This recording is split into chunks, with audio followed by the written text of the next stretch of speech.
किसी गांव में एक किसान रहता था। इस संसार में वह बहुत ही गरीब था।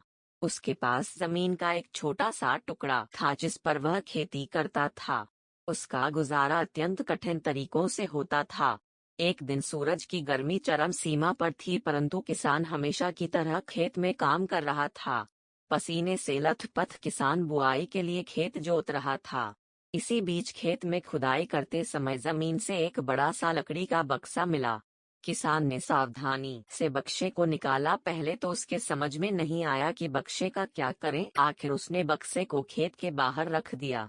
उसे साफ करके जो रोटियां वह घर से लाया था वह बक्से में रख दी और अपने काम में जुट गया। दोपहर को जब वह खाने के लिए रोटियां निकलने के लिए बक्से के पास गया तो हैरान रह गया। उसमें रोटियां ही रोटियां भरी हुई थी। तब किसान को पता चला कि वह जादुई बक्सा था। समय जो भी चीज डालो उसका 80 गुना होकर बाहर आता। जैसे एक मूंगफली का दाना डालो तो तुरंत उसमें से 80 दाने निकल पड़ते। किसान ने तृप्त होकर खाना खाया और उसके बाद किसान संतुष्ट होकर बक्से को घर ले आया। बक्सा मिलने के बाद किसान बहुत खुश था। उसे लगा कि उसके सब दुख अब दूर होंगे। वह लालची नहीं बल्कि धैर्यवान व्यक्ति था। उसने बक्से का दुरुपयोग नहीं किया।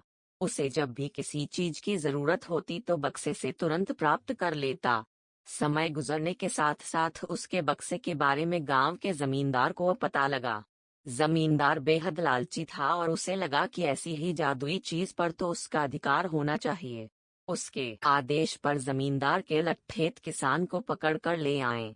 उसने किसान को धमका कर कहा, बक्सा जिस भूमि से मिला से है वह मेरी जमींदारी में आती है, इसलिए बता उस बक्से पर किसका अधिकार बनता है।